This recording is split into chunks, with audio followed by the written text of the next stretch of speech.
Hi everyone, this is doctor Madhuri. ఇప్పుడున్న జనరేషన్లో ఎడ్యుకేషన్కి ఎంత ఇంపార్టెన్స్ ఇస్తున్నారో స్పోర్ట్స్ కూడా అంతే ఇంపార్టెన్స్ ఇస్తున్నారండి. సో ఒక బాస్కెట్బాల్ కావచ్చు, స్కేటింగ్ కావచ్చు, క్రికెట్ కావచ్చు, సో చాలామంది మార్షల్ ఆర్ట్స్ కావచ్చు, చాలామంది స్పోర్ట్స్లో చాలా యాక్టివ్గా ఉంటున్నారు. సో ఆ యాక్టివ్గా ఉండటమే కాదు, మాకు చాలామంది పేషెంట్స్ వస్తున్నాయండి.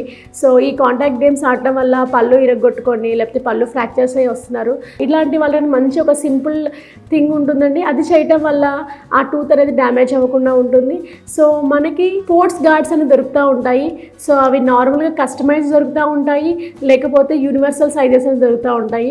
సో యూనివర్సల్ సైజ్ అంటే జనరల్గా అందరికీ ఒకటే రకంగా ఉండటం వల్ల అది ఫిట్టింగ్ అనేది అంత బాగుండదు. అది పెట్టుకోవటం వల్ల కూడా పళ్ళు మళ్ళీ యాక్సిడెంట్ అయ్యి మళ్ళీ పళ్ళు ఇరగటం అనేది చూస్తూనే ఉన్నాము. సో కస్టమైజ్డ్ ఉంటుంది. మీ పళ్ళ వరుస మీది ఒక 3D స్కాన్ తీసేసి దానికి తగ్గట్టు మనము స్పోర్ట్స్ గార్డ్స్ అని ఇస్తూ ఉంటాము. సో దీని గురించి ఫర్దర్గా డీటెయిల్స్ కావాలంటే మమ్మల్ని కాంటాక్ట్ అవ్వచ్చు.